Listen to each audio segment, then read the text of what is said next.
to do that. Oh. Hello, everybody. Where is my stylus? Oh, here it is. Let's see. And is this picking up here? Let's look. Let's just see about it. Oh, you know what else I could do? I could let Toshel know. You know, James Cameron just did an interview with Meta. And if you're going to talk about anything at all, this was 4 days ago.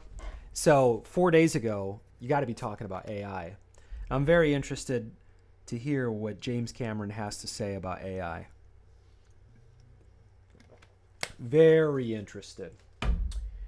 Very, very interested. What do you have for me, James Cameron? Okay, that works. Let's see.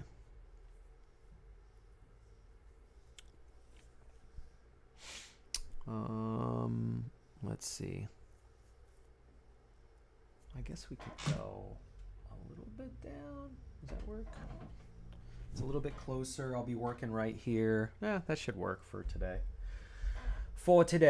All right, so today we're going to be illustrating some layouts. As always, for all people involved, you get to see specifically what's going on with this particular project. And I used to hold stuff back and for strategic purposes, but with enough reflection, you realize that it's not really necessary strategy-wise. It just doesn't matter. Hold on. Let's see if we can get... When I say it doesn't matter strategy-wise, it's because no one's watching. So it's not an issue. So really what I'm saying is you're actually seeing me working on the project. Some stuff's a little boring, so I don't bring y'all in. Let's see.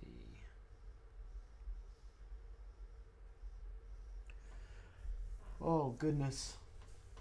Yeah, sometimes it just requires... Oh, that's nice. Look at that. Stuff's a little boring. Oh, yeah, that's me. Let's see. Share. Copy link. And then link it up. So if people want to come here, they can. Your turb. Whoops.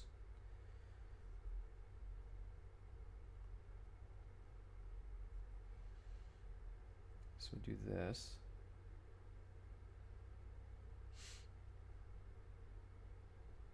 And then maybe we could do something to let people know Twitch works.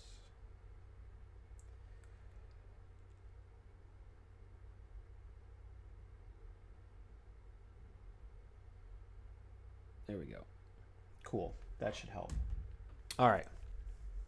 All right. Now you might be saying, what in the world are you doing? Why would you say that? Why would you say that to me? Is this comfortable? Well, someone will let me know. Oh, let's open up the chat. Maybe someone will say something to me. Let's see. There we go. So I'm going to listen to this interview with, hey, Gray Fox. What up, my guy? I'm going to listen to this James Cameron interview with Meta because that's what I want to do right now. And so we're all going to do that together. Then after that, maybe have some chill music. He's got Power Glove on. Yeah, that's to reduce the friction on the tablet. All right, where are we at here? Let's see. Did you guys see that? Ooh, all right. Yeah, you got right into AI. Cool. Should I put it up? No. I'll just play it in the background. That's the best I can do.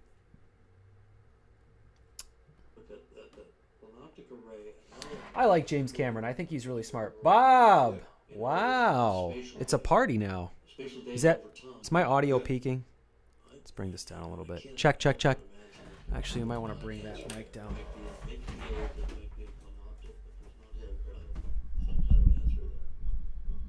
I'm gonna put this in the podcast.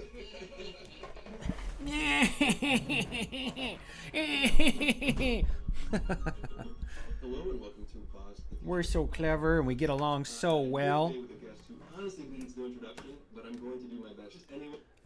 Hold on. So, all right. So let me talk you through what's going on here. Ooh, ooh, ooh. Come on, computer. Come on, computer. Do what I need you to do. All right. So when you look at this, this is the entire book. This is, as working title as we would say now, it is Mud Gods. That's the title I have. I don't plan on changing it, and I think that's where we're going to go. We might drop the S. I don't know. I like things to be versatile, but this is not the place to show off my ability to improvise and pivot. This is the phase where I finish. A little dark here, right? Kind of open it up a little bit, I guess. So when you look here, I don't want to give too much away, obviously, but I mean, this is it. And so when you see pages that are stacked on top of each other, so I kind of started with this process here. If you see on the top left-hand side, this is the open of the book. This is, for anybody who has Mud is Good, you're going to recognize a lot of these pages. So the open's similar, but not the same. But I really wanted to open the book with no words, and I do that, and the opening is strong. Then I add some more exposition to Charta, and then there's some more stuff. No, kitten. I'm talking to the internet.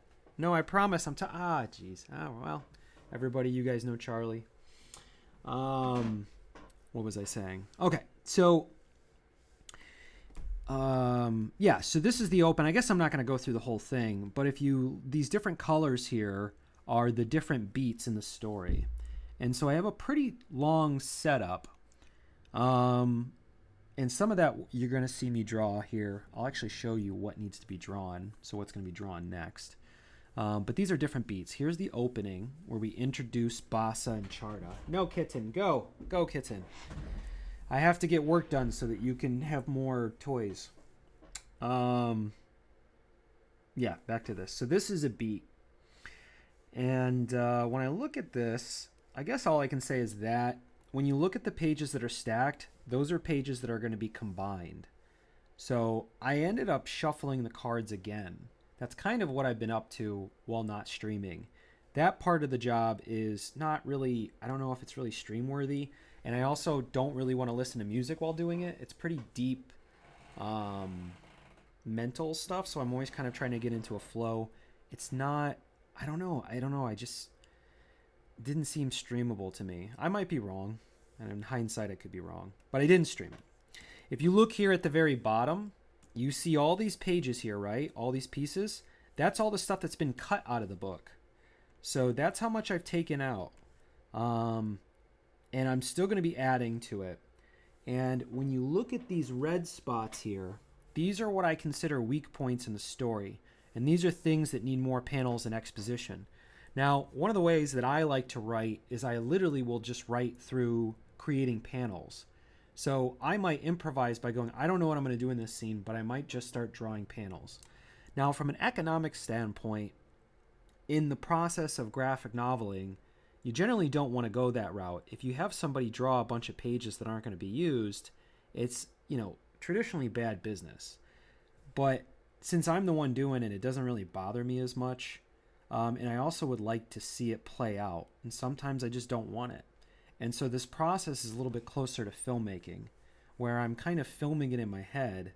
And then I'm filming it in my head, and then I get to see it. And when I make it, it may not be exactly what's in my head. It's never what's in my head. 100%, it'll never be what's in my head, no matter how good technology gets. So there, you have to deal with that. So knowing that, if it works in my head, it may not work in real life because it's not what's in your head. So there's that very simple, I suppose, breakdown. But one of my processes is that I will just kind of draw around the scene and develop it that way. And then sometimes I keep it and sometimes I don't. I don't think that I'm going to be doing too much of that at this point in the project. But I need to do a. This is what I'm saying. Like I really don't even want to do this because I don't want to give up the crux of the story, but I'm giving it up. So here it is. Oh no, I guess I don't have to explain it. I could just draw. Yeah, I could just draw. So yeah, to give you guys an idea of what's going on here, how I've been approaching this. This is essentially, I don't know how big this document is, but this is just a very large Photoshop file. Because if you zoom in, you can get a lot of detail on these pages. Now, at some point, it starts breaking down, right? So it's not super, but at this point, you can really see what's going on. You know, you can see what's finished and what's not. But everything needs to, I can't move forward with rendering until the story is tight. That's where I'm at right now. And I will not move forward until, you know, those things are actualized. It would be nice if I could train myself to write perfect scripts, but it's yet to happen. So I still go through this process of basically painting over a painting. I don't know if you've ever painted on canvas. You're done painting and you're like, well, I would like to paint something else, and this is the only canvas I have, and then so you just keep painting, and it could be cathartic or therapeutic for you, so you keep doing it naturally, right? You're creating an output, you're expressing yourself artistically, which is ultimately the flow state that you try to get into. And part of that process doesn't include, I don't know, or maybe I'm avoiding it. I really don't know. I have been writing the hard way, though. It moves much slower than this. Whoops. Okay. Yada, yada, yada. Now let's get to what we're here to draw. We are here to draw based off of, oh, actually, I think I already started this for sure. I'm so close to getting done, but not in the sense, I could work on this book, honestly, for the rest of my life. So there's something to be said about that. But deadlines and other priorities and expectations have allowed me to accept whatever the outcome is. Where are we at here? I think Mud Plague is the one we want. No. Oh, yeah, here it is. Okay. Yeah, this. So we got this.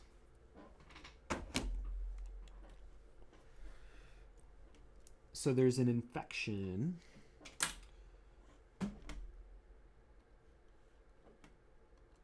Yeah, this is really blurry. This is really almost impossible to make out what this is. But essentially, this is a janitor cleaning up these mud pillows from under his bed. And when he does that, he grabs it, thinks it's just trash, right? And what happens is, oh, here it is.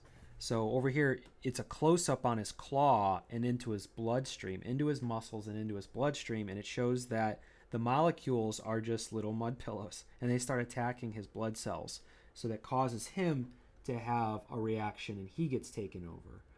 And then from there, it has to spread even more. I originally thought it would be interesting to spread near doctors to kind of show that like the medical part was attacked first, which is actually maybe the worst part to get attacked in the ship. Hopefully that like extra layer could be there, but we'll see what we got, huh? Let's get into our flow state, y'all. Make yourself a cup of tea. We're gonna draw some Conformity Farm tonight. Listen to old James Cameron talk about AI. I'm interested. I wonder if they'll flag my well, let's see what happens. Anyways, James Cameron. James Cameron. Storyteller, filmmaker. You already knew that. You probably also knew that he's also a famous explorer, in particular of the deep ocean, the bottom of Marianas Trench, 33 trips to the Titanic. Okay. What you may not know, and I didn't know before we had a chance to meet recently, is that he's also a tremendous technologist. Also, I got this janitor on my in his film productions. I got this janitor on my on the cover of the book too. So, let's see where he's at. I think he's on the, oh, he got kind of cut out. So he's kind of got a beard thing going. The cats had those beards going for a little while. It was until I started saying, they're not. I didn't want them to be gender specific, but they seem to be very masculine dominant. So yeah, this kind of comes around like this.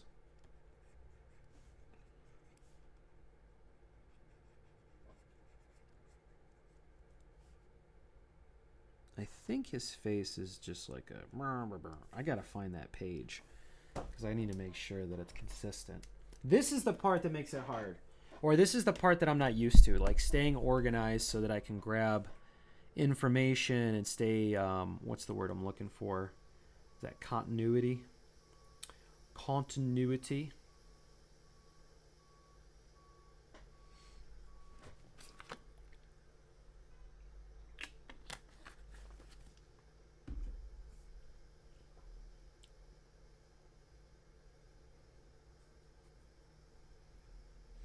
Okay, and this one would include. I don't think this would include, so we would want to go maybe B story. Let's see. Yeah, maybe this is towards the end? No. Oh, maybe it's an A story then. That doesn't make sense to me though. Oh, you know what? It's the Cat Federation, so that would make sense. It's so crazy that I tried editing it this way. I've come a long way with workflow, I would say. I've definitely improved my workflow a lot. It is much more pleasant for me to work in 2025 than it was just 3 or 4 years ago. It was grueling. I was in it for the love of the game. Here we go. So this is the perspective underneath. Hey, why don't we bring these in? I'll bring them all in. Yeah, there we go. We can see his face. Yeah, there's even more. We might actually, let's just push this one to finish anyway. We got this one. I don't think we need to do that. And then we'll take this one. Yeah, this is a funny little scene. Maybe we'll add a little more to this. This one. Okay. So I think these are all going to be good. Oh, I'm excited. I'm excited to draw. This is going to be fun. And then we go to Mud Plague page. Make sure all this is there. Okay, so let's take a look. So here's our character. This is almost like a character design page that I created. So this is what we were working on. Let's make this red just so I can look back at it. Okay. So here's like a little character design layout thing I had going on there. And this was like Jib Jub or something. So he's kind of got this flat hat. And he's got, okay, so he's got a unibrow. He's kind of got the little puffy, like whisker spot. He's kind of got a long beard going, or just a long in the front. And he keeps it here, yeah. So he's kind of got this long beard and this cap hat with a unibrow. Yeah, okay, not too complex. So let's put him, so he gets infected. And we never really get a pose for him as the infected one. Let's see, let's get these in right.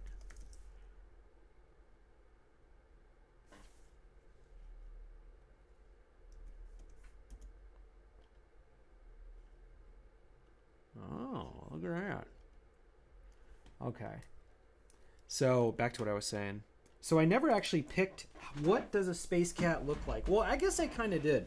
So I had this really interesting idea that I liked for how the space cats react when they get infected with mud. And essentially it is kind of like, I don't know what you would say is like old contemporary art. I mean, they called it contemporary art in the, oh, this would actually still be space cats. So it'd be this. Is this story A? Okay, yeah.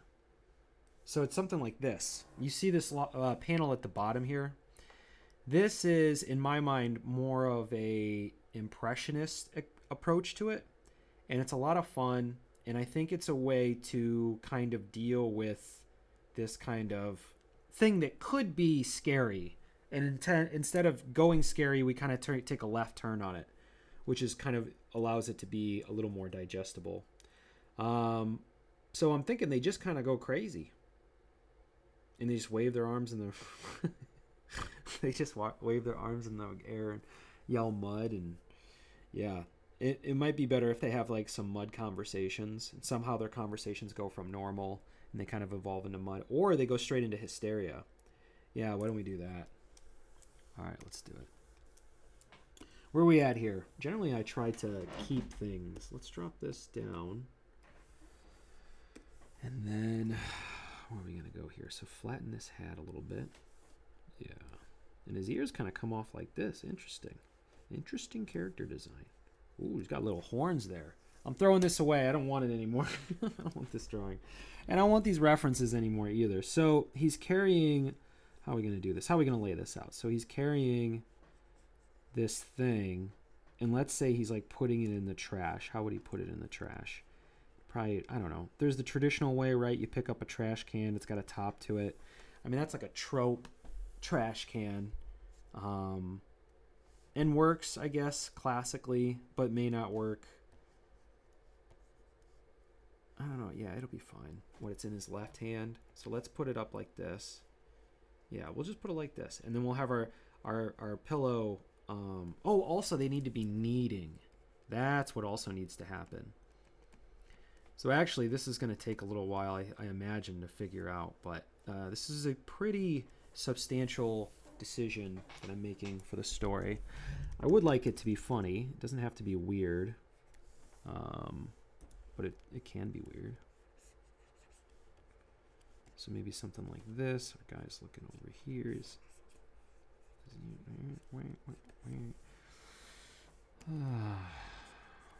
got a trash can here.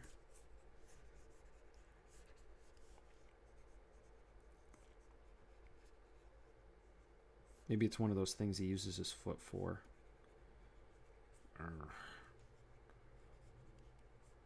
Switches his weight a little bit. I don't know why I'm making him very human anthropomorphic. Let's pull this back. Come on, we're cartooning, buddy. I think I'm just ready to draw people, I'll be honest. I think I'm ready to make that leap. Okay.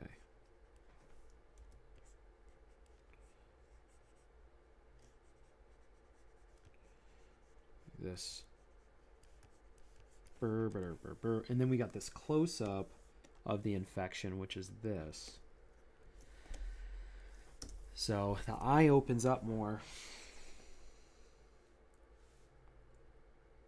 Oh, and then he freaks out and he starts kneading. Okay. Let's we'll hold this as a panel, right? I don't think you really even have to show this.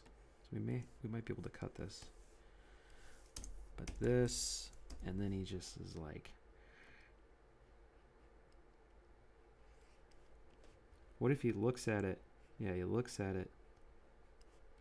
And the pillow gets scared. Like, what the heck is your problem? Something like this.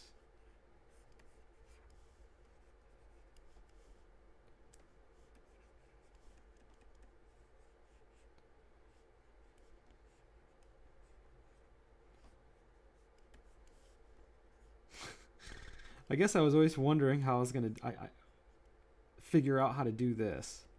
What does it look like when a cat needs a pillow? And the pillow's like, what? Ah!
I don't know. That might be a leap for what he looks like. Let's take a look. He's kind of like a frumpy guy. Well, frumpy's not the right word. Lanky guy with kind of short legs, long arms. Yeah, lanky.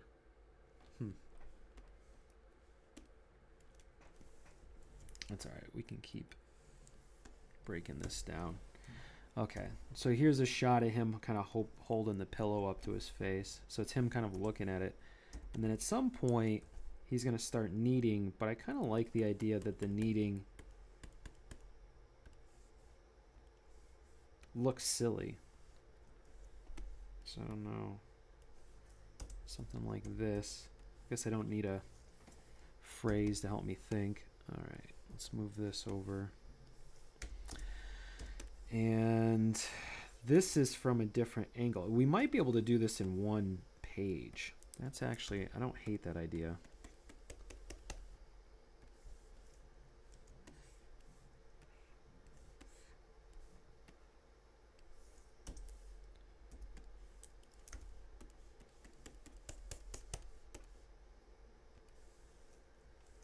Oh, what if they try to pull it away from him, and then when they try to pull it away from him, they get infected with it? I wonder if we can just flip this.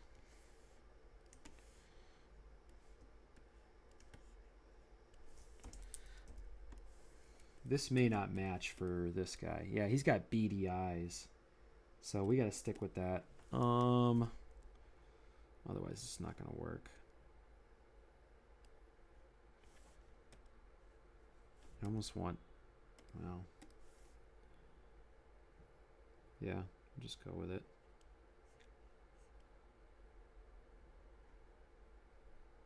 There we go. We'll cartoon our way through this. Cartoons are fun. We got this. And then we also have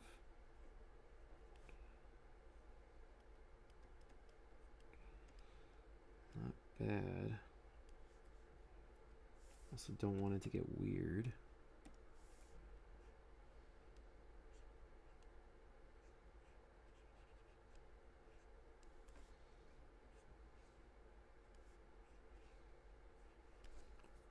Yeah, not bad. It's kind of still weird. Remember, he's got the beard.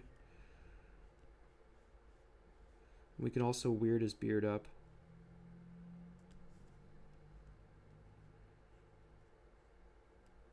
Maybe we'll get rid of the smirk.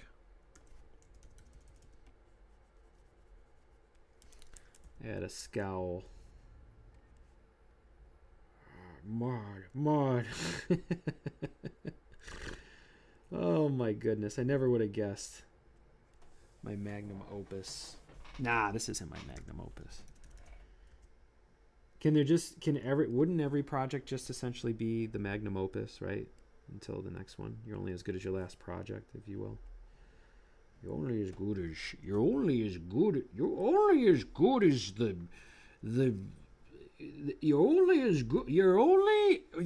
good when you're alive. You were always meant to be. Hey, Gray Fox. Space Cat should make biscuits on the pillows. That's what I'm saying. They're making biscuits. Yeah, kneading is what I'm calling it, though. And the cats are the pillows are like, what the heck? Retreat!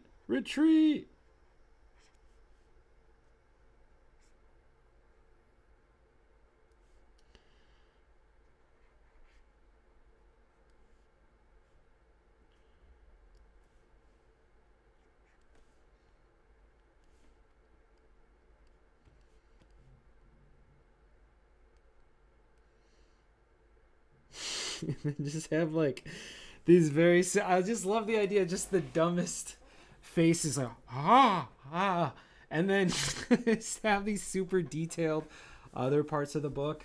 It's a good move, I'm telling you. People are gonna love it. Let's see. Ooh, people are gonna love it. Let's not be distracted. Stay focused on the work. Get this weird scene out of the way. So what if they're just like, hey, so then maybe we'll use this guy. So it's like a cat with bigger eyes. And he's like, something like this. He's like, is everything okay? Maybe he's just got glasses. We'll try to do something cool with him. Mud! What's the sound of purring? What is that? I guess it's just like an N sound, but I just don't feel like that works. I guess you could say purr. That would signal what we need. I almost want to say D DL DL DL works, right? Like, does that work? Is that what a cat's doing when it's making biscuits? Okay.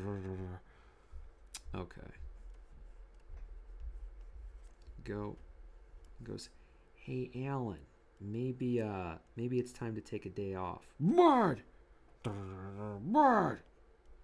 Oh yeah, and then let's take his body. Oh, I got an idea. Okay, let's make a new panel for this. I got an idea. What if he gets all like primitive, like his body comes off like this? Okay, we don't necessarily need a new. And he's just like this. Kind of doesn't make sense, but I need a lot of panels, and I need a lot of exposition to explain this portion of the story, because it's a critical turning point in the story as a whole. So I think we got to spend a lot of time with it. I don't think we have to for the sake of the story, but I'm just making that decision, and no one can question it except for myself and Charlie. She's like, don't you dare call me. You push me off your lap. Okay. So I like this idea here. And okay, I can kind of see how this builds up a little bit. Okay, we don't need that on a separate panel. Let's get rid of that. Okay. Stay organized here. Stay organized. Organized. See what I'm saying? I just got to get the idea out. I don't need to make the whole drawing. That can be figured out later. One of my big mistakes over the years, honestly, was pushing drawings because I could. And I was like, there we go. Let's do it. No, you got to know what you're doing with your layout. That's not how this game works. And now that AI is kicking my butt, I got to be more and more effective. We can still be very, what's the word? Prolific. But we have to be about as purposeful as it comes. As purposeful as it comes. All right, there we go. Ooh, not bad. Yeah. All right, let's make it funnier. Bring up the funny. Where are we at here? Okay, cool. Why do I use gray? I use gray because white would be too much of a strain on my eyes. Okay, where are we at here? Okay, so we got that. I kind of made... I can actually walk you guys through if you are paying attention, if you'd like. This was a little bit of improvised. Well, it wasn't quite improvised. It was me working out this guy. We'll call him Jib Jub. Jib Jub the janitor. Jib Jub the janitor. Jib Jub got infected with the mud, and he's going to be the host mud cat. He's the first mud cat ever. Ooh, I didn't think about that. He is the introduction to the mud infection. I'm not reading this stuff. It's coming right off the top of my head. Interesting. Working this stuff out and explaining it to you guys is very helpful to me. So I was thinking that there could be a couple characters that show up over his shoulder, and they kind of see what's going on, and they're like, hey, Jib Jub. And he's like, mud, mud. And he's like a janitor. And they're just like, man, his janitor job's really gone to his head. Maybe you take some time off, Jib Jub. And then they try to take the mud pillow from him. And he's like, yeah, mud, mud, mud. And then they have him, and then they get infected, and then they start acting like him. And then, yeah, it just starts to infect the ship. And so the scenes that we've seen before with crowded space cats in them previously, we can go back to those same shots, um, and we can go back to those same shots and show cats that are infected or becoming infected or halfway infected, and that will kind of bring the story around in a way that helps the reader, kind of wrap their mind around the world that's created. So it's interesting because I've been such a force for just different angles every single time. That's what's up. But what I really realize is like when you show a new angle and give people all this new information, their brain kind of has to catch up with that, right? They're doing a little more work. And some of it's fun because it's exploratory, but also if you don't really have a purpose for it, it's actually better and easier on their brain if you show them something they've already seen. And yeah, so you can not distract from what you're trying to communicate. And so I'm finding as I'm finishing up the project, I can keep referencing back to things. And I think that the more amateur version of my mind that would approach this project would actually look at the fact that how do I say this? Look at the fact that I'm repeating using something I've already built instead of making something else from scratch, seeing that as a weakness and realizing that ultimately it's not a weakness at all. Just because it's easier to do it that way doesn't automatically mean that it's a weakness in the process. And this just purposely making the project more complex doesn't really do anything for the ultimate goal. The ultimate goal is to spread Conformity Farm around the world. All right. Now we're caught up. All right, let's go back to drawing. Come back to drawing, and we'll listen to James Cameron talk about more than AI, I guess. I don't know. It's an hour interview with old Jimmy. But also advancing the state of that technology, whether it be submarine exploration or 3D technology. James has been a technology innovator through Actually, why don't we write this on a different... Just thematically in the stories he tells. Let's do a layout. Also in the way he tells those stories. I do ask every guest to make sure that, is there something in your intro that I should add? What do people not know about you at this point? I mean, you're a pretty prominent figure. Well, I think people know me as a filmmaker, and some people know me as an explorer and documentarian of, mostly ocean subjects, a couple of other things. Ooh, you know what we could do? We could bring these in too. Probably don't know I'm a farmer. Yeah, there you go. See, I didn't know that. What do you farm? Well, it's all organic farming, and it's investigative farming, looking at new agronomy around organic. Oh, he's doing research. Crop rotations. I just believe the future of food is going to be a big deal. Dude, he's nuts because he's a research guy. He's independent, he's self-taught, and also he's in finance. Peak phosphorus. He's a pretty impressive guy. You keep the nutrients in the soil. You replenish the soil. You don't have to bring in synthetic fertilizers or stuff that's got very, very long supply chains and very high carbon supply chains. Things like that. Now, see, this is why I asked this question, because I did not know that about you, and my family is deep into farming. It's rare. Okay, so we have this. I grew up in a horse ranch and a vineyard now, but here in the Bay Area. But it used to be apricots and prunes, as the whole Bay Area was. And then we have a alfalfa ranch, and actually what a small story I'll tell. Okay, so we don't need this necessarily. Alfalfa hay for horses. I could do something with this background maybe if I had more time. It grows effectively in the soil without needing to add fertilizer. Which is a hugely, it's costly, and obviously it's running into some limitations. Alfalfa is a very interesting plant because it's got a very deep root system. That's right. Yeah. So most plants, wheat, corn, whatever, they extract their nutrients from the top, 6 or 8 inches of the soil. So you've got to constantly replenish. Alfalfa's going down 40 feet. Yeah, well. So it's pulling up what I call paleonutrients from thousands and thousands of years ago. So it's not gonna deplete the soil quickly, and then you can use it in other things. You can put it into. Okay, so you're also into farming. All right, I get it, James Cameron. You're super smart. That's my new podcast. He's wicked smart.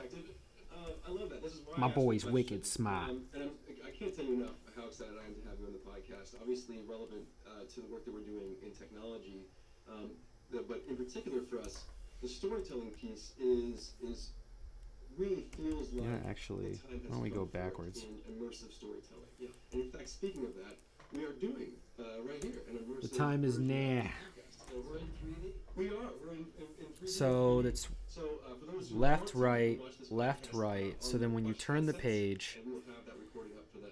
we should go Now, straight to. we We don't started need to have doing a him. partnership with Lightstorm Vision, which is Ah, geez, you know what? Maybe we'll insert these in these pages here.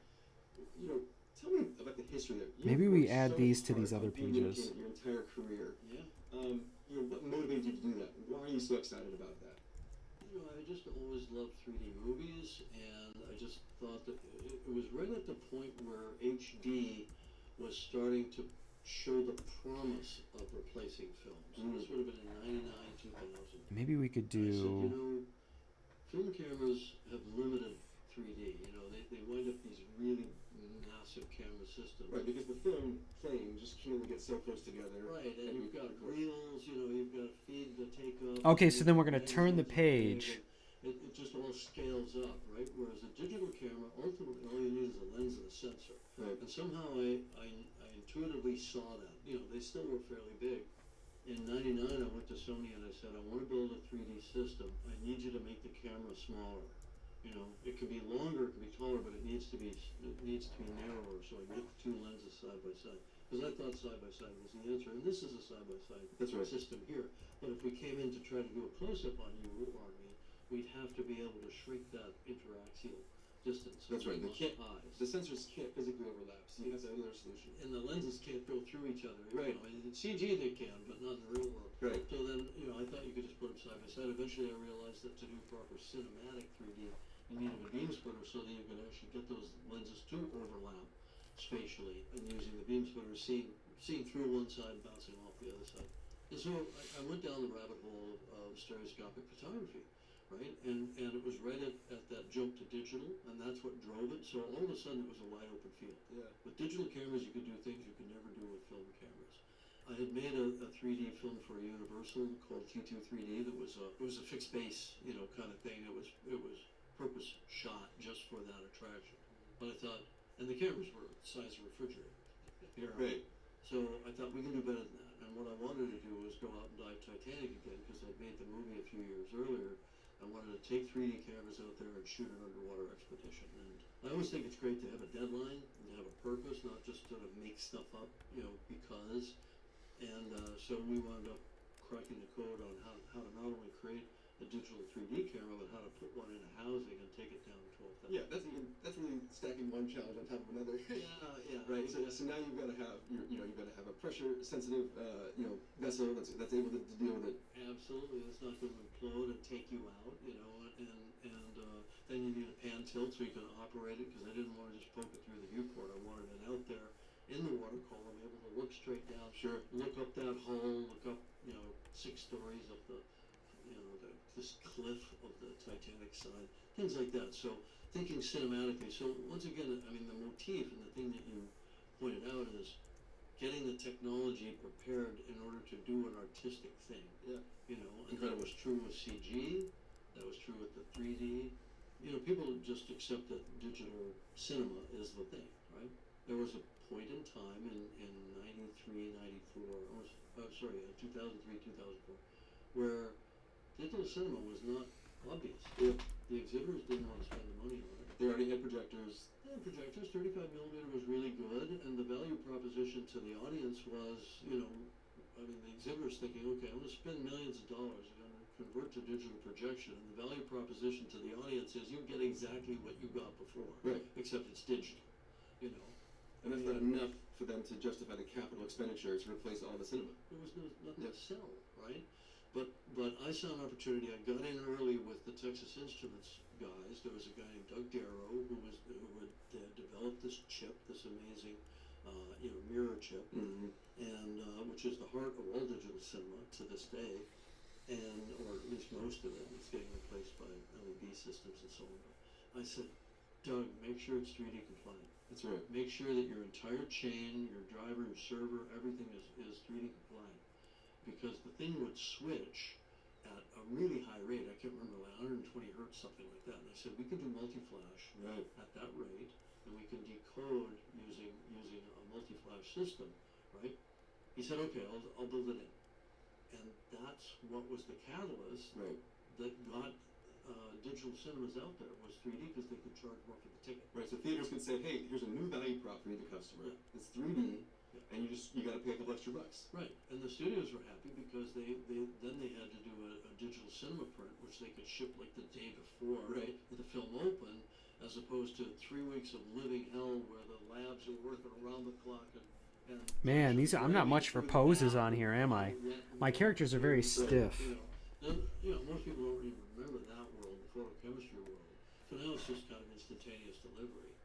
I think it's wild, though. I mean, you had told me before that you had the idea for Avatar long before you made the film, and just knew that you just didn't have yet the way to make it the way you wanted. Yeah, it was kind of a little bit of a chicken and egg proposition, because when I saw what was possible on the Abyss with the single scene that we did in CG, which was the kind of water tentacle, right? Yeah. Then I did Terminator 2, and I based the entire story on this adversary who was a liquid metal guy who couldn't shape. Still one of the all-time greats. I mean, but it was cool in its day. And Sam Winston, who I worked with, he did the physical part of it. He made the makeups and the gags and all that sort of thing that I could photograph. But I still had 40 shots. right. So that was a lot for us at the It was a time. big shot list, yeah. Right? But Stan and I came out of that saying, we need to do this digitally. So we founded a company called Digital Domain, which was the world's first all-digital VFX company. And our third founding partner said, and we'll put the optical department over here. He used to run ILM. I said, dude, there's no optical department. He said, well, you got to have an optical department. I said, no, that's the whole point. We're going to leapfrog over that. And when we crack the code on digital comp, we're going to be ahead of everybody else, including ILM, which was true for a while. Of course, everybody caught up very quickly. You don't maintain these market advantages very long, but maybe a year, right? And so we cracked the code on how do you do digital image creation, composite, animation, Oh, kitten. They could do it all under one roof, and that was Digital Domain. So then I thought, all right, how do I kick these guys in the butt to go to the next level? Yeah. Right. Creature, character, human-driven performance, right? So I went off and I wrote this little thing called Avatar, and I brought it in and I showed it to everybody. This was in '95. I showed it to everybody, and they went, "We can't do this." Right, because this would have been every single shot. Every single shot. Yeah. Every plant, every blade of grass, every sure. insect, every character, close-ups of humanoid characters. Yeah. Look, Kitten. we can't do this. Hey, little kitten. But I mean, if we start now and do our procedural muscle rigs and our image-based facial capture and all that, when can we do it? And they were like, maybe long after we're bankrupt. So I shelved it. I literally just shelved it for 10 years, and then I saw the second Lord of the Rings film, and I saw how far they'd gotten with CG performance-based stuff with the Gollum character, and I said, I think we could do this now. Oh, cool. And I was long out of Digital Domain at that time, so we just founded a little group together to explore how to do it. And we went to ILM and we went to Weta and we worked with them to figure out how to do it. But it's like the technology was driven by the desire to tell a story, to see a thing, Absolutely. to put on a show, and so we had to create a lot of new technologies for that, including the image-based facial performance head rig system, which is pretty ubiquitous now. It is today, that's right, absolutely. And it's funny, we're working on codec avatars, which I've talked to you about before, where we're trying to do hyper-realistic representations of a person's actual, appearance, based on, just cameras or other sensors that are available on the face. And you're going to train it with that person, right? That's right. You train on that person, hopefully not too long, for 30 seconds you have to say some weird phrases into the lens to get your face to make the right movements. Brown Fox jumped over the laser. That's the idea. They ask you to do some pretty bizarre things, like, duck lips and kissy kisses and that kind of thing. But it's funny because a lot of the people that we have working on it come from the world, from ILM or from other places where they've been doing this kind of, through motion capture and these kinds of pieces before. Yeah, exactly, because you can capture an actor, but the whole point of doing capture is to apply that to a character that is not the actor. Otherwise, See you later, Bob. So See you later. There's a transform. Say bye, kitten. You have to have an algorithm Say bye. for that particular character. And once you get deep into that, you learn how to simulate the surface that would have been deformed by all of those muscle systems. That's right. You know, because you don't actually create the muscle system, you create the effect on the surface Yeah. line of the muscle system. Yeah, so in our model, the Kodak Avatar model, we don't even have a muscle system. There's no musculature, right? It's a model. It's Yeah, it's just it's an AI. That's right. So you're skipping all. We're skipping the middle steps. But That's see, right. This is the crazy thing about where we are right now in the world. We've got 38 years since The Abyss, and The Abyss was one of the first cinematic uses of soft surface, CG. And after almost 4 decades, it's a very, very mature art form, and it's very controllable and iterative. And then you've got these gen models that or even just kind of machine learning models that don't do it that way at all. Right. They don't do it that way at all. It's just like, that's all. It's not that it's history. It's just that's not the method. You can go straight to a result that's a condensation of all everything that's observed. That's right. Up to that point. And meaning it's probably actually trained on a whole bunch of thousands and thousands of faces, and then it just modifies it based on your face. 100%. That's right. And using the common generality that we expect. Because we're all human. We talked about this a little bit before we started with filming, but we talked about how for digital cameras that don't physically exist, you're doing digital cameras, you're designing the rig. You can design these cameras that have properties that are physically impossible. Yeah. And you talked about, which I thought was so fascinating, sometimes you want to have the lens flare. Yeah. And it's interesting, we have these artifacts that initially were unintended consequences. Right. Have become kind of these artifacts that we expect and internalize as evidence that this is a real moment. That this Absolutely, is you've gone sort of full circle. So documentaries would always have lots of lens flares because the guy's running around with a 16mm bullet lights backstage at a Rolling Stones concert or whatever, can't control the lighting. And then Hollywood filmmaker was perfect. right. Never had a lens flare unless you were doing some, sunset shot and you were being artistic. And then filmmakers wanted to have a sense of verite in their narrative films. Right. So they started introducing lens flares. And then that kind of came and went, and different people did. And then we come along and we've got these pristine CG shots that can be perfect. Like you had an assistant always there shading the lens. It's like, no, put a lens flare in that so it feels like photography. It's incredible. Actually, this is a good transition to the stuff I have in front of me.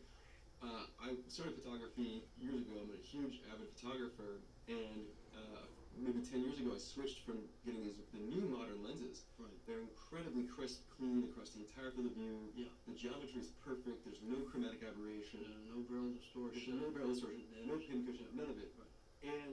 And I now collect vintage, but I exclusively shoot with lenses that were made 50, 60 years ago. Yeah. I have lenses that have the thorium lenses that have radioactive decay, so they're yellowed, and Right. and you can fix it by putting ultraviolet light. You ruin the value of what that lens is today, because the point is these lenses are imperfect, Yeah. and that imperfection in the image. You're just doing the same thing. It's exactly the same. What you'd want to do is you'd want to shoot the live action portion of a film with the vintage lens or a lens with some artifact, and then reproduce that artifact in the CG portions or Right. the CG additional portions of a shot and make it consistent and interpretive. But that's being an artist, Yeah. right?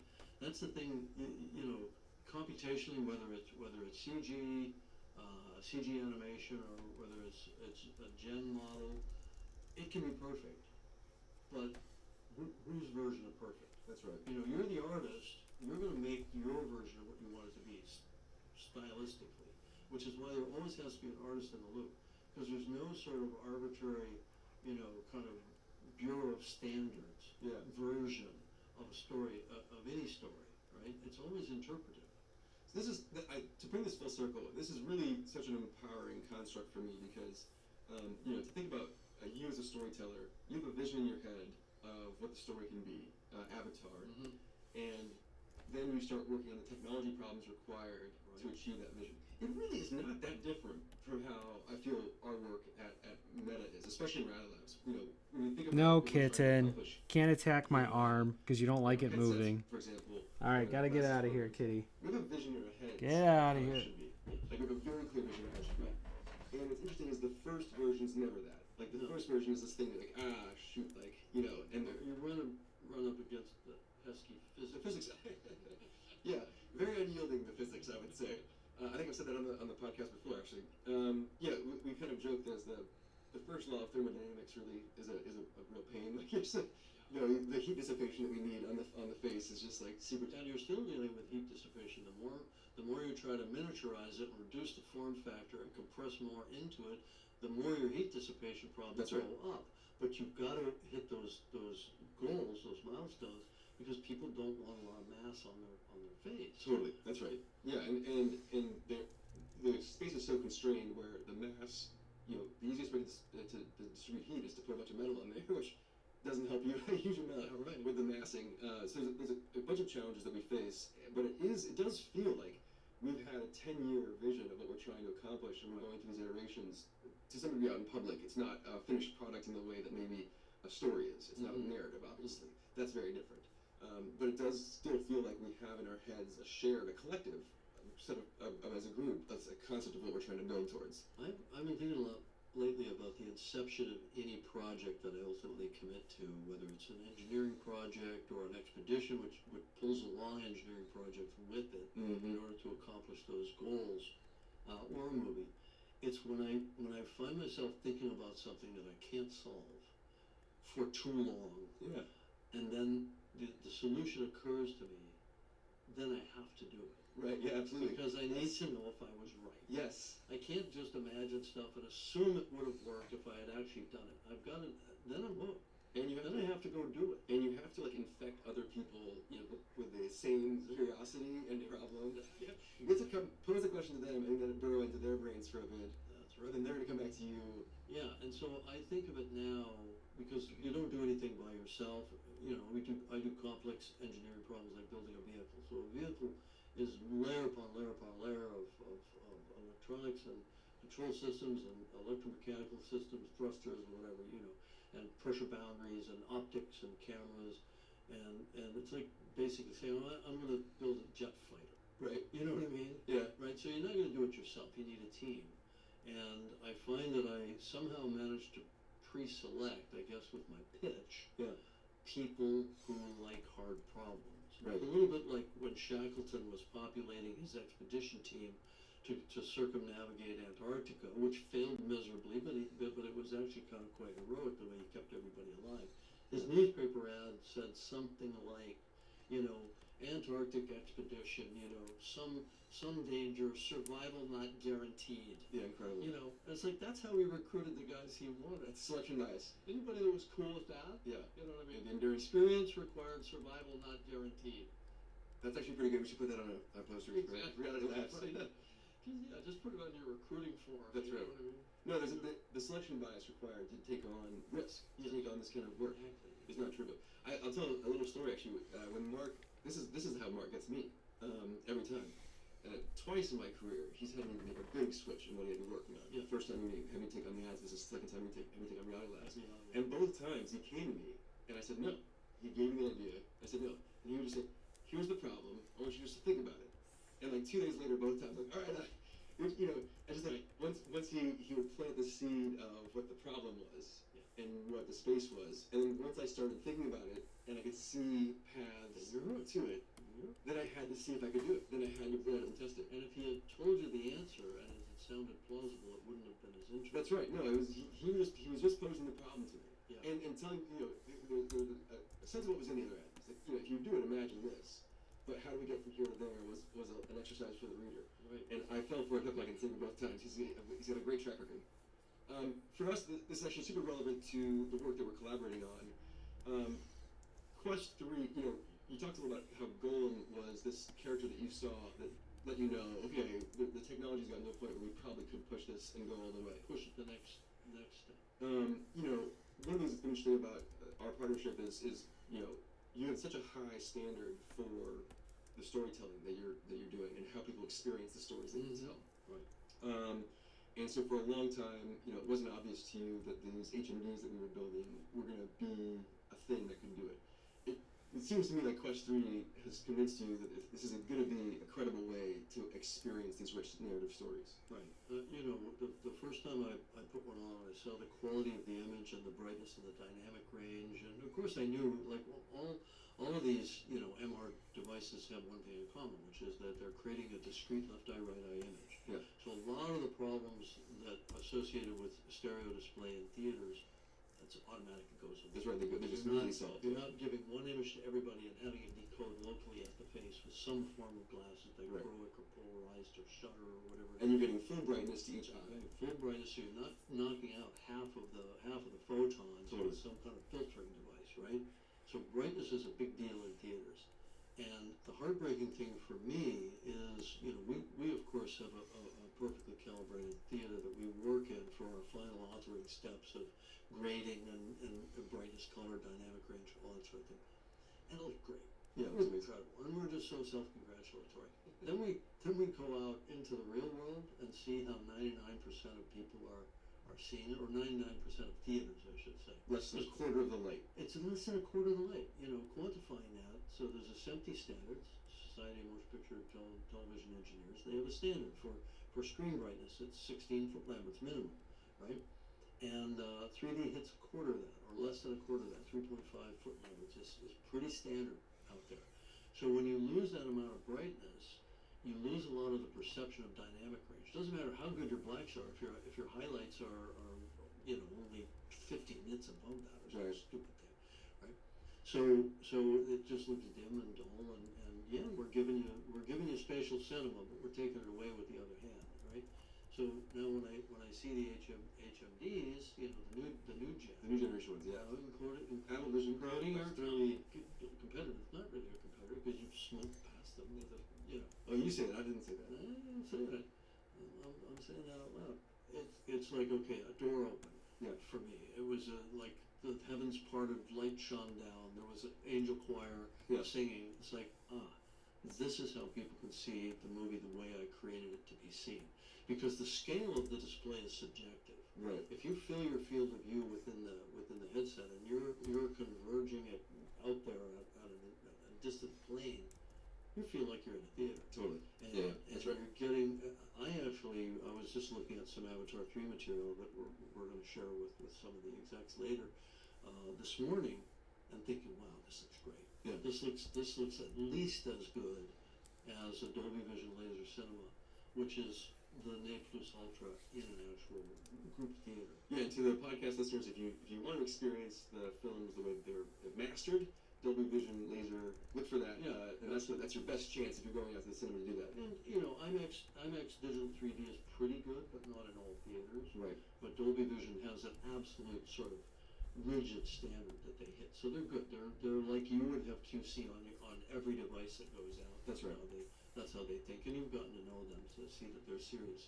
Yeah, These guys. they're tremendous technologists, actually, and doing tremendous work. Both, obviously, we think of them in audio historically, but yeah, in the video space as well. Yeah. Okay, we're talking about game-changing technology and immersive technology. I want to talk about AI as well. Mm-hmm. You're on the board of Stability AI. You know. All right, that's what I came here for. I wanted to hear his opinions on AI. The tools required for narrative storytelling at the same time as the technology itself is being developed. Yeah. You're diving into it again. Yeah. Talk to me about how you're thinking about Gen AI and movie making. Well, in the old days, I would found a company to figure it out. I've learned maybe that's not the best way to do it. So I thought, all right, I'll join the board of a good competitive company that's got a good track record. I mean, so much the Stable Diffusion is open source. So, but my goal was not necessarily to make a shit pile of money. The goal was to understand the space, right? To understand what's on the minds of the developers. Oh, so he was kind of sneering open source. I can't make money on open source. Is that what he's saying? Is that what he was saying? Let's see. Throw at it. Oops. He was like open because Stable Diffusion is open source. Maybe that's not the best way to do it. So I thought, all right, I'll join the board of a good competitive company that's got a good track record. I mean, so much the Stable Diffusion is open source. So, but my goal was not necessarily to make a shit pile of money.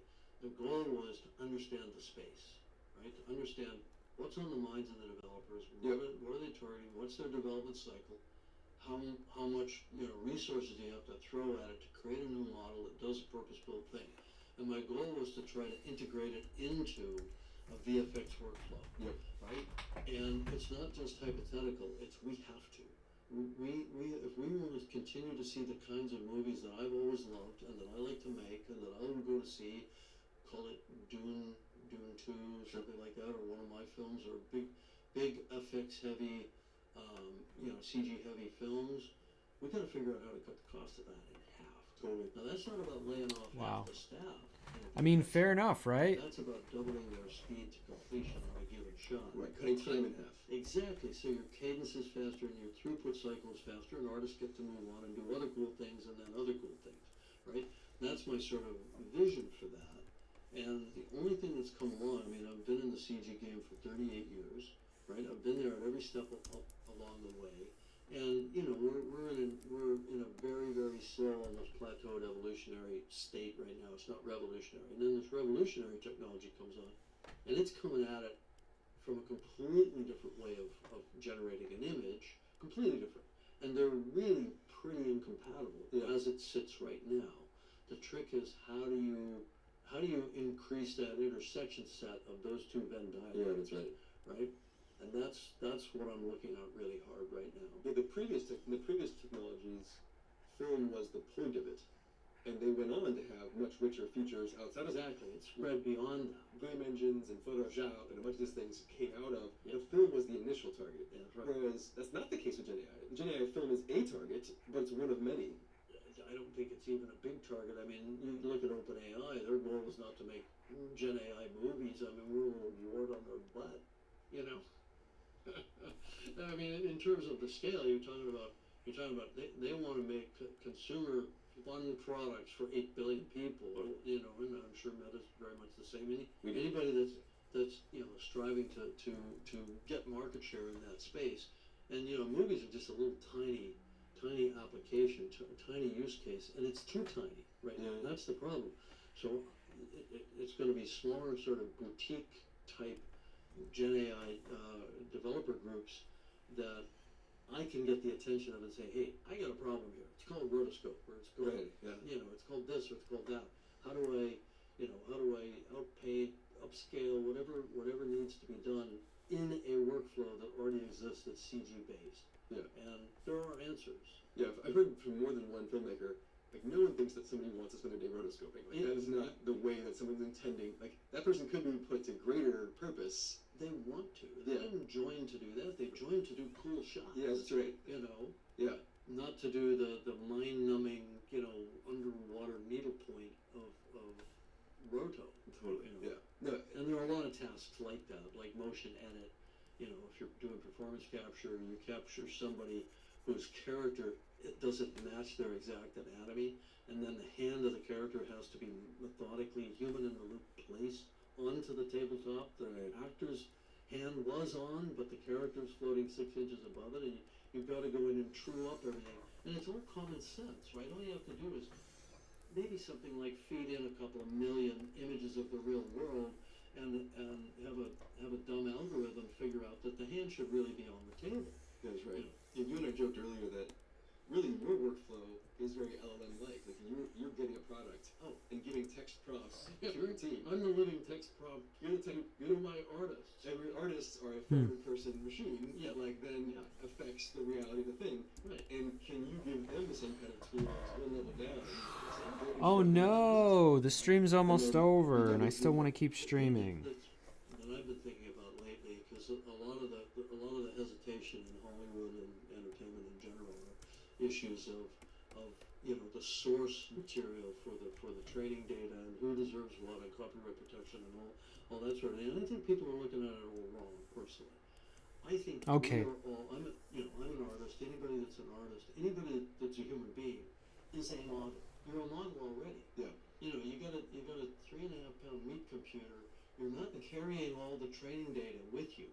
You're creating a model as you go through life to process quickly through that model every new situation that comes on. You don't say, wait a second, I'm going to go back to The database. 75 million files. Yeah. It doesn't work that way, right? So we're all models. We're models moving through space and time. Actually, it can be done. It was done in Lord of the Rings. Gandalf didn't know the language that was on Bilbo's ring, so he went away for like 3 years or something like that, studied the language, and was like, "Oh crap!" and then came back and he was able to decipher it.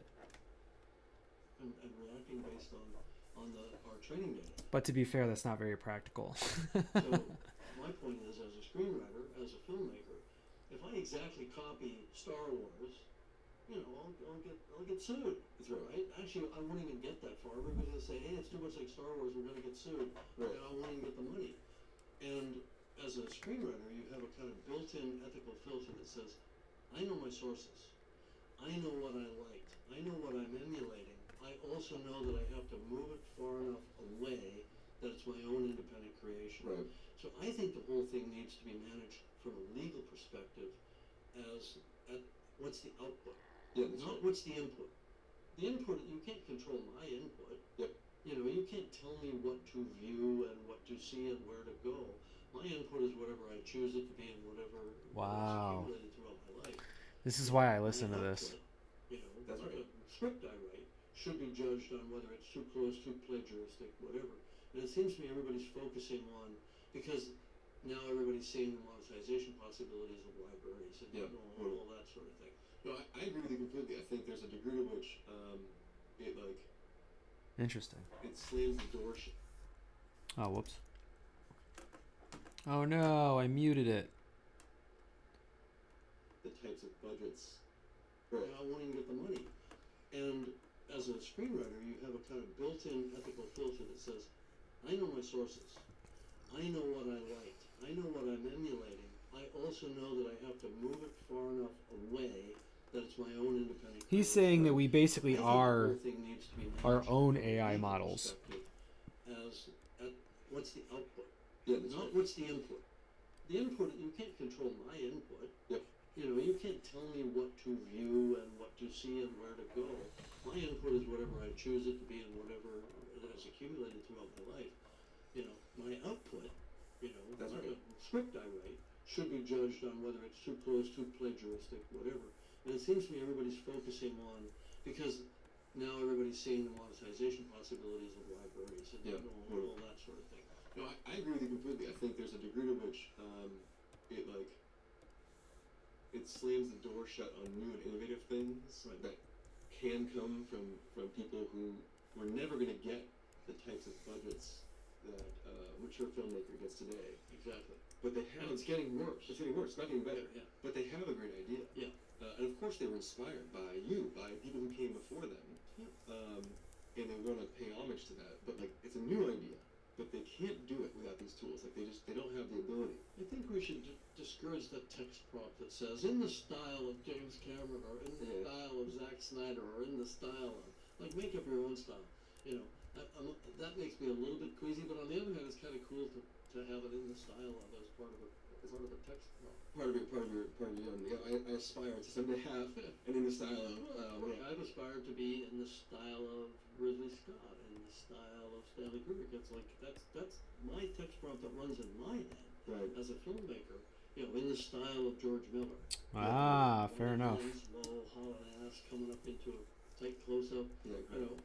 I want to do that. Yeah. I know my influences. Everybody knows their influences, right? Yeah, I think it's interesting to me. We talked a little bit. Previously talked to a few folks on the AI and art side of things. I really strongly agree with you. The output is the thing. The output is also, by the way, the monetizable surface. So the output is the thing that actually has the gravity that you can create liability around. And I really think that's right. I also I think we overestimate the contribution each of us has to the model. I think there's we are all taking way more from the collective model than we're contributing to it, even at the most extreme level. Right. A lot of these things are shared experiences. They are common experiences among people. This is one of the things, I've talked to Jan LeCun in the program before, where he and I... It's an interesting conversation. Gen AI, as it exists today, is not the same as AGI. Yeah. AGI Those are chalk and cheese. is a separate thing. It's a whole separate thing. Gen AI is, and one of the things that Gen AI lacks is a world model. It doesn't have any concept of the basics of things, but it can mirror inside of the things it's seen before. Yeah, it's a stochastic parrot, right? It That's doesn't right. know what it's saying. but it can say it. Yeah, I did read So something. that's a totally different thing from consciousness. That's right. It's going to be very interesting how AGI researchers actually are able to quantify consciousness when and if it does emerge. Yeah.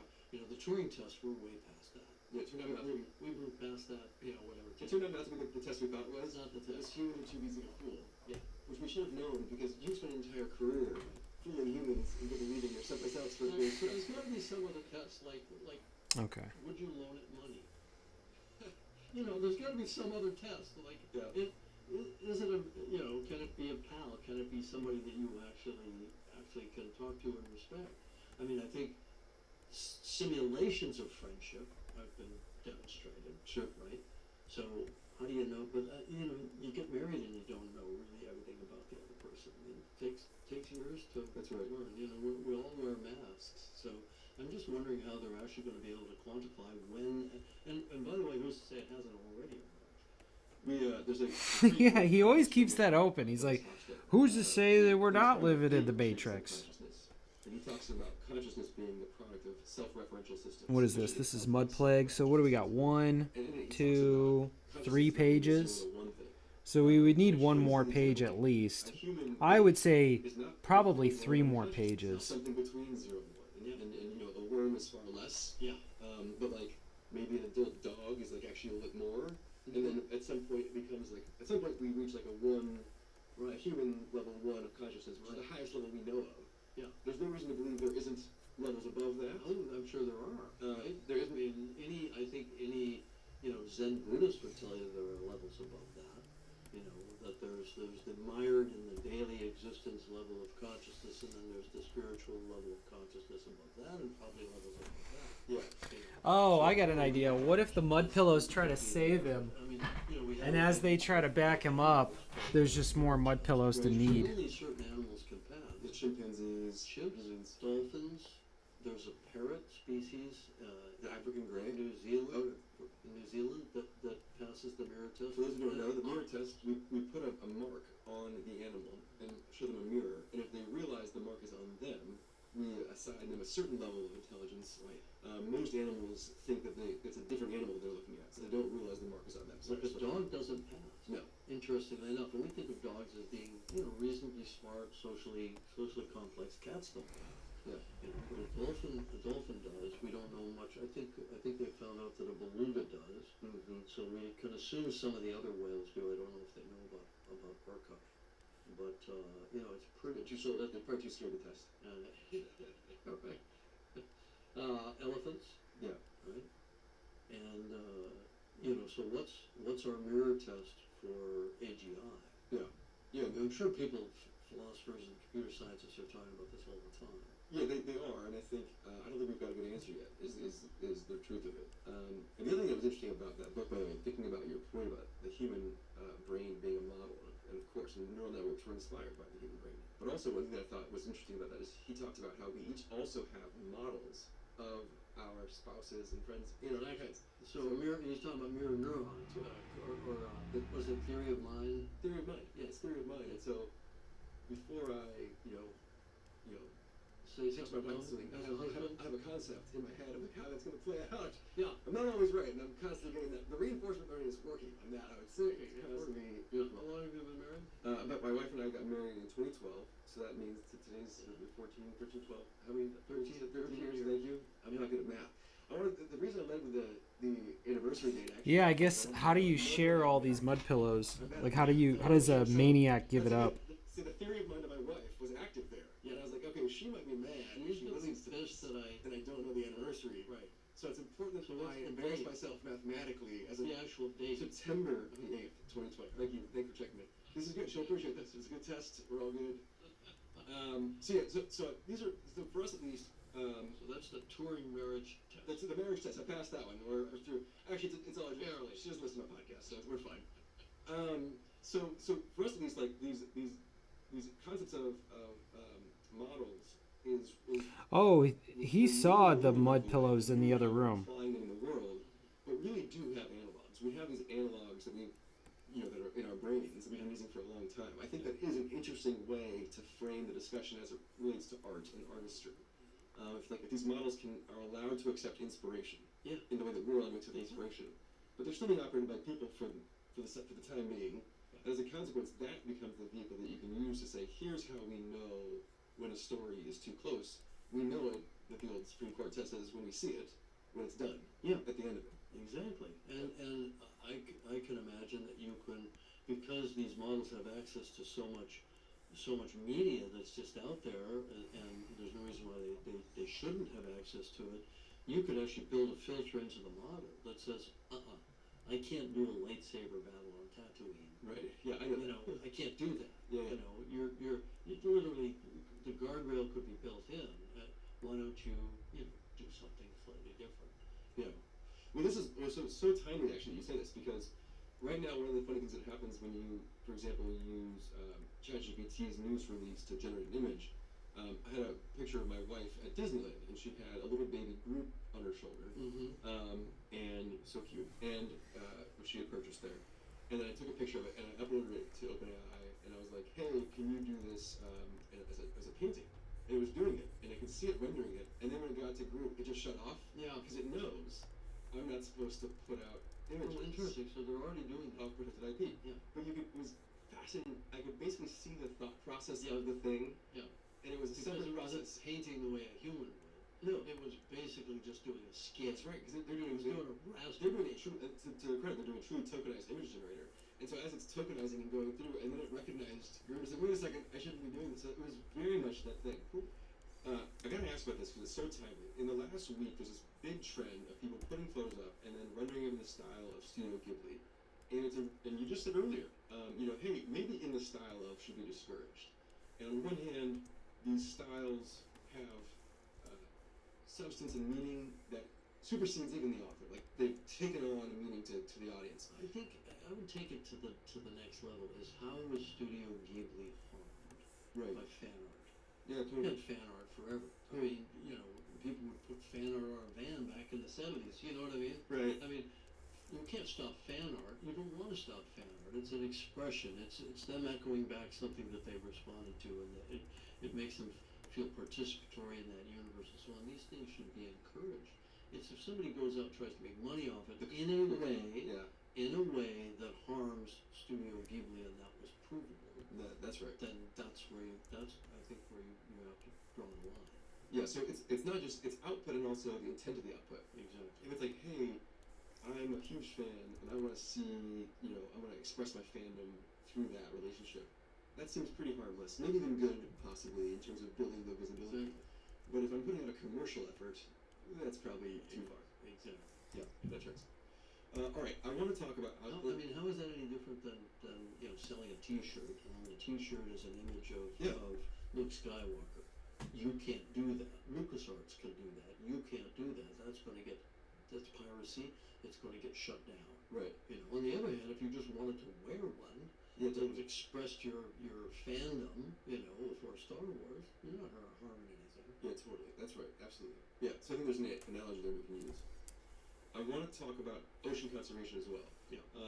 Because so we had a conversation earlier today, which I found super fascinating. I want to kind of call you back to that, which was the forefront of ocean exploration. Oh wow! Now I can use these. I would love to, if you don't mind sharing the podcast. What did I have What do you before? It think was is the forefront of ocean exploration that we still have yet to cross? Any kind of ocean exploration, look, you can explore down to about 100 feet if you can hold your breath really well. So any real exploration is going to be. What did done we by do machines. for the book? Probably machines that you're not in. Although I do think there's an absolute rule for human-occupied vehicles going down there, but it has to do more with public relations for the ocean. Sure.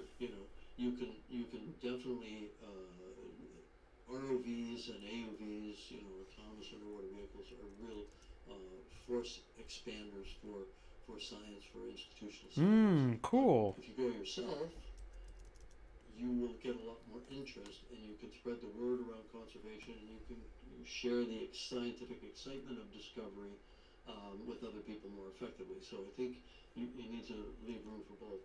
The areas we haven't explored are shrunk down to about the size of the continental United States. If you aggregated all of the different hadal trenches. They call, your different depth ranges are abyssal, and then below abyssal is hadal. Huh. That's anything below 6,000 meters that can go all the way down to almost 11,000 meters at the deepest point in the Challenger Deep.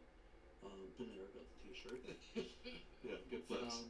Yeah, but that's like dropping into the middle of Montana at night with a flashlight, Right. staying for 3 hours and saying we've explored Montana. Right. You know what I mean? There's so much in not only in that trench system, but in all of the other trench systems around the world. There's not a lot of big stuff down there. There aren't monsters. There aren't giant squid. What you find is very small but very uniquely adapted. That's 1, 2, 3, 4, 5, 6. And you're going to find Yeah, and I would many, keep many going. of bacteria and other very small animals. Incredible. And so you literally can't go on an expedition like that and not discover new species. It's just not possible. So that's an area of exploration. An area of conservation is we need to be looking very closely at the twilight zone. So that's the area, that's the volume immediately below the photic zone. So the sunlight goes down 300 to maybe 600 to 1,000 feet, depending on how clear the water is. And then below that, you have a zone that's filled with an enormous biomass. It's mostly small critters, but there's some larger ones, so like an oarfish that can be 70 feet long, Sure. or Architeuthis, the big squids. It's the biggest biomass migration on Earth, and it happens every single day. And it's literally gigatons of animal mass moving up and down with the diurnal cycle. So as the sun comes up, they're moving up, they're getting nutrients. Right. What it is the photosynthesizers just kind of stay there. The animals drop down in sunlight because they'll eat each other, and they don't want to get eaten, and then they'll come up at night where they have darkness, and then they can graze Eat the in photosynthesizers. phytoplankton. I got you, yeah. Yeah. And so that's an area that we need to conserve, or a volume that we need to conserve. We need to know more about it, because we know not really very much, and now the big commercial fishing fleets are starting to go deeper and deeper, and starting to essentially harvest the twilight zone, and it's a big part of the carbon pump of the planet, right? They're pulling, as they go up, photosynthesis pulls CO2 out of the atmosphere. Right. The animals eat the plants. The animals sequester carbon. They go down. They die. They sink to the bottom. It goes out of our current Atmosphere, yeah. atmosphere, and for hundreds, if not thousands of years. So we need to understand that. We also need to conserve it and protect it. People aren't talking about this. They're not thinking about it. And Definitely not thinking about it. The administration is slashing budgets for any kind of underwater conservation or investigation. And we just need to be aware that, it's just one of those other factors of spinning the cylinder and pulling the trigger, that we're doing a lot of different fronts. And one of the things that you talked about as well was how little we understood the ocean as an ecosystem. Yes. Relative to, for example, the atmosphere. Sure, the atmosphere you can monitor directly. You've got satellites, that are looking in real time, and then you've got AI analytics and so on, and you can predict what it's going to do next. We don't have anything like that in the ocean. We have second by second time series studies of the atmosphere all around the world. We have maybe decade by decade time series studies in a few spots around the world in the ocean. Incredible. And the ocean's not just 2/3 of the area of the planet, but it's 7 miles deep in places, and an average of about 2.5 or 3 miles deep everywhere. And the majority of the animal life. Yeah. And the Exactly. living matter. I mean, majority of the species count, Yeah. and certainly a vast majority of the biomass. Yeah. Right, and it's a food supply for us as well. And we don't understand it nearly as well as we should, and we're underfunded in that relative to space exploration enormously. I mean, I like space exploration too. I love it. Yeah. But we just need to. It's not either or. It's not a zero sum. We just need to spend the money, and the money would be best spent, according to the scientists, on robotics, cheap, mass-produced robotics that can go into that volume. Like a swarm. Yeah, swarm robotics, smart onboard AI that can identify things and sense and come up and report. Because you got to go to the surface to report. You can't send data from a mile down or even 100 feet down. You got to surface and report. That's right. Yeah. So they've got to have an ability. And, we got to figure out. I think solar power. What's the story? They might be Motile. They might have to join the. We need solar-powered Yeah, submarines. exactly. That's actually not a bad idea. Yeah. They're going down as it's going up. Okay, I want to do one last thing on science fiction. What are you watching today that you think is great? I mean, obviously you're watching Avatar 3, I'm sure you think that's I've great. seen a lot more of Avatar 3. That is probably healthy, and I've got a lot less time. But outside of your, I mean, look, I'm probably a little out of date. I haven't seen the new episodes of Severance. Good. I enjoyed Fallout. I enjoyed The Last of Us Yeah. a lot, and I think post-apocalyptic, zombie stuff falls into a niche of science fiction. That's I right. like any post-apocalyptic story. Always had a fondness for that. I think some of the peaks in the last few years have been like Westworld and Foundation, Yeah, absolutely. both of which were really high bars. The problem is that the two I just cited are getting more and more difficult to produce stuff on that level of production value. Yeah, Because the streamers were in basically open warfare to buy market share and spending a lot of money getting cinematic values to attract filmmakers and so on. It's sort of devolving into kind of law and cop and medical procedurals at that point. This is sort of following the network, 7 stages of death of creativity. And like those shows will always exist, but we're getting closed out of the type of films that I like. Right. A lot of those filmmakers migrating to streaming, and now they're not getting the budgets, and the films aren't getting greenlit for theatrical. That's why I'm hoping that maybe the HMD world that you're about to blow open over the next few years with some of the new devices that you've shared with me. Can I talk about that? I can't say anything about it except it's going to be very fucking cool. Well, take it. That's good. Yeah, we are thrilled. It's I should say, it's such an honor for us, of course, to be working with you, but also, yeah, I mean, you're pushing us in really tremendously important ways in terms of where the technology needs to go. To your point, maybe we hope to build a bigger audience that reinvigorates people's willingness to invest. That's part of what we think we can do here. And we also hope that we can tell different types of stories. There's stories that are compelling that people see, and then I do hope that Gen AI makes it cheaper, faster to tell these stories. Yeah. Because I'm somebody who personally believe in film. I invest in films, little indie things that I think I just think Oh, are cool shoot. and I want to see. I believe in it as an art form.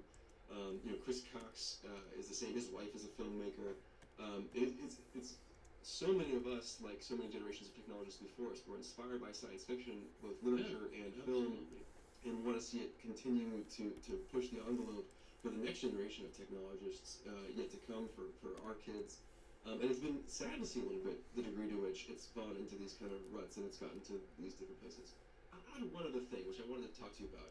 Is that a question? No, no, that was a comment bridging to a question. One other thing I wanted to ask you about is so much science fiction has skews dystopian, and yours is a little bit of both. Obviously, certainly Terminator is a dystopian version of what could happen with Skynet and AI if we're not careful with AGI. A lesson to all of us in the industry.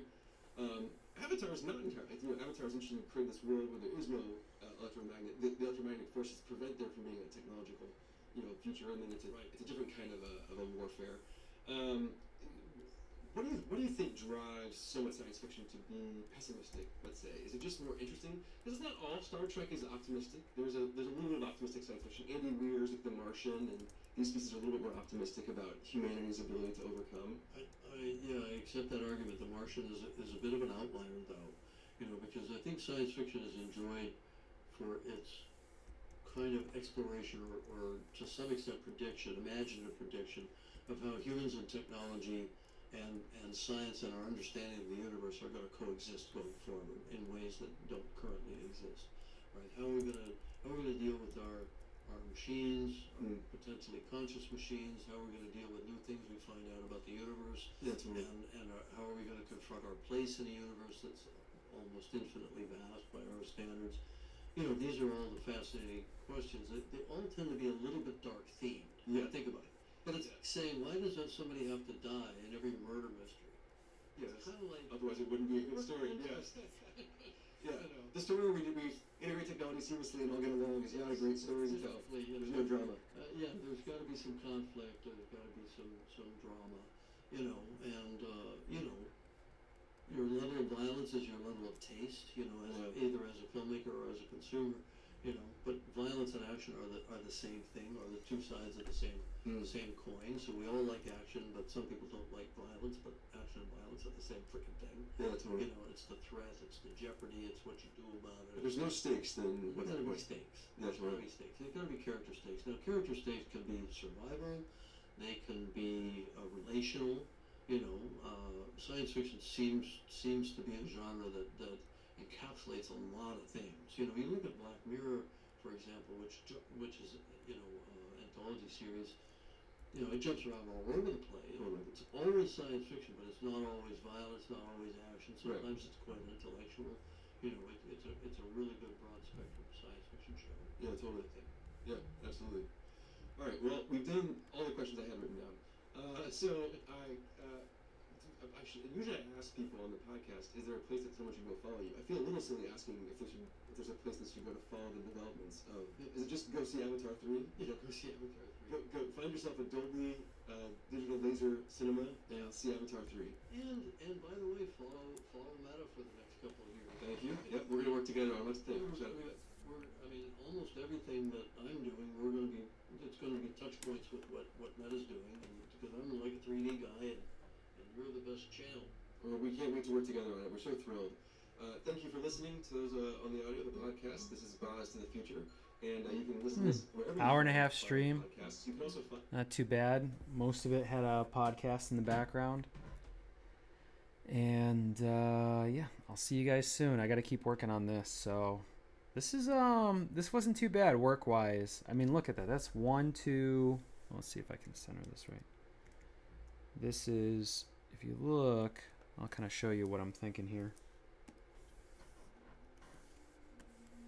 You would have 1, or we'll just mark it like 1, 2. We'll say these bleed into each other. 3, 4, 5, and then we're working on the 6th one. And with the with comic books, or a book in general, right? You can only look at it 2 pages at a time, so you want to figure out how this times out. But I don't mind pushing this scene to great detail and allowing it to be fun and silly and kind of walk through exactly what happens in this infection. And so it's going to kind of follow different characters. We'll see what we can do. Make it creative. All right, let's save it. Thank you for watching the stream. Happy to be back. And take care, y'all.